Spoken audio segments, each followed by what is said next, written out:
These are but the beginnings of the birth pangs. 8 years ago, after the first presidential election that put Donald Trump in the White House, I was, along with many of you, I'm guessing, deep in despair and fear.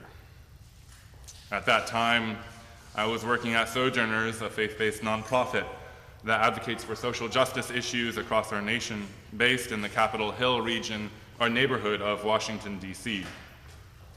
And from our offices, I could cross the street and stare down several blocks to the great big dome of the Capitol. And if not for avoiding traffic, I could have easily passed by the White House every morning and evening on my bike while commuting to and from work. At that time, in the aftermath of that election, there was a phrase from a spiritual leader that stuck with me and with many. Perhaps you've heard it. Valerie Kaur said then, in that dark time, that perhaps the darkness we were experiencing was not the darkness of the tomb, but of the womb.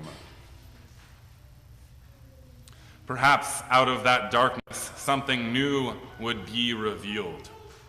Something new would find footing and grow. Something new would spring to life and lift us all as a nation towards a brighter and better future. The fact that we are not out of this darkness yet, even 8 years later, is not an indication that this must not be true, but rather that the darkness we are in is a much more substantial one than we at first realized. Not an aberration, but a part of the reality of who we are as a nation. In Jesus' teaching today, he begins a discourse about the apocalypse. His teachings echo the book of Daniel and are picked up and further elaborated in the book of Revelation. He teaches about the destruction of Jerusalem and about a coming time when God will make their home among humans. These apocalyptic texts are confusing and difficult to interpret because they're deliberately written in extensive metaphoric language. And many preachers have made the mistake of expecting God's incursion into human history to happen soon and attached specific dates to their predictions. From Y2K predictions to Pat Robertson in the 80s to Charles Taze Russell, who founded the Jehovah's Witnesses, to Pope Sylvester II just before the year 1000, and even all the way back to Montanus in the 2nd century, and even the Apostle Paul himself, Christians have expected to see the apocalypse in their own lifetimes. And it's not just Christians who are susceptible to apocalyptic claims either, and not even just religious people. Not too long ago, just before the fall of the Soviet Union, Francis Fukuyama predicted the end of history, in which liberal democracy would reign triumphant and nothing else would ever succeed it. No authoritarian or illiberal government would ever be able to dethrone the powerful union of liberal democracies that would spread across the globe. And people believed him. And yet here we are. In retrospect, these leaders and their various movements look rather silly. It is easy to scoff at their ideas in hindsight. But the only reason we can mock these predictions is because they set an actual date to them. You see, there's something actually very useful about the apocalyptic mindset. And by useful, I mean beneficial for individuals and for society. For us mortals, it gives us hope.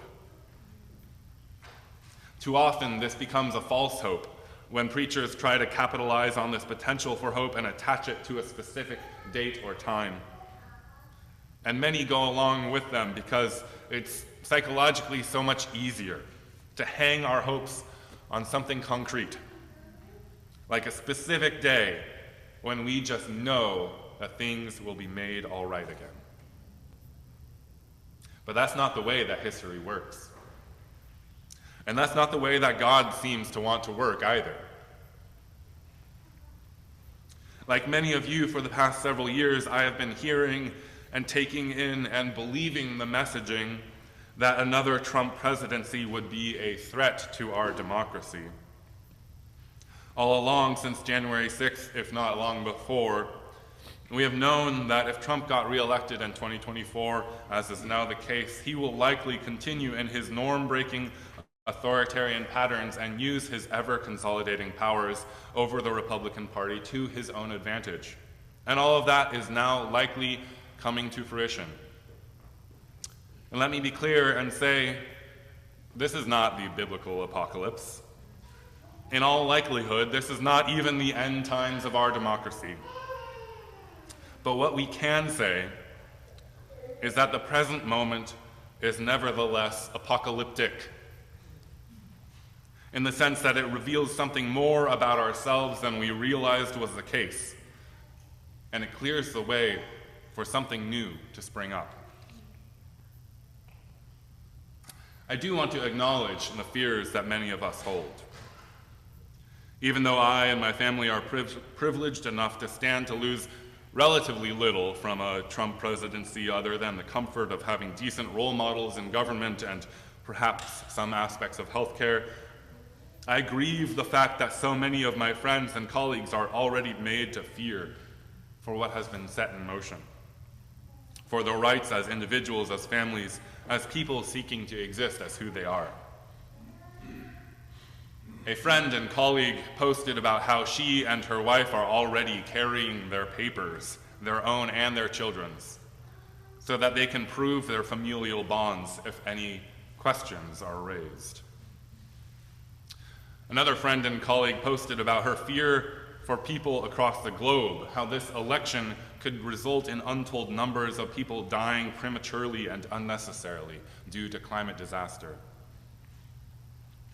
Another friend and colleague posted, saying just, Kyrie eleison, Christe eleison, Kyrie eleison. But also, even in apocalyptic times, or perhaps especially in apocalyptic times, beauty persists, love persists, hope persists. And all of these will take new forms in the years coming that are unimaginable to us right now. And we are blessed with living in this time when we will be part of the community who seek to discover what these things look like in the coming era.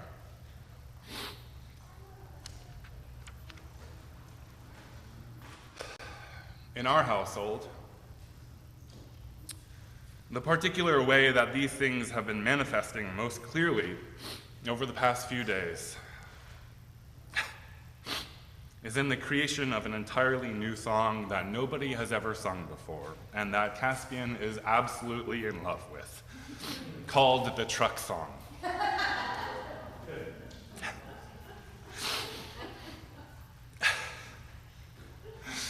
It all started when he was going absolutely ballistic in the car on Tuesday evening, and Caitlin and I couldn't get him to calm down, and then, because Caspian is absolutely in love with trucks, I asked him if he wanted to sing the Truck Song.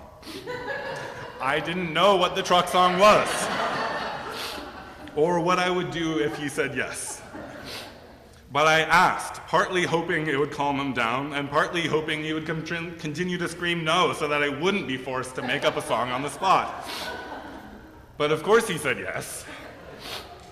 And so I started singing, making up words and a tune, and then all of a sudden I was belting out different vehicle names to the tune of Baby Shark, while Caitlin and Caspian did coordinated hand motions in the backseat of the car. And so there we were, singing garbage truck doo-doo-doo-doo-doo, garbage truck doo-doo-doo-doo-doo, garbage truck doo-doo-doo-doo-doo, garbage truck, and on it went. And ever since then, whenever he's wanted comforting, whether because of a tantrum or because we're putting him to bed, he's wanted the truck song. And it's never failed to be exactly what he needs. Out of the most stressful, scary moments, beautiful and surprising new things can be born. And that's all I have to say.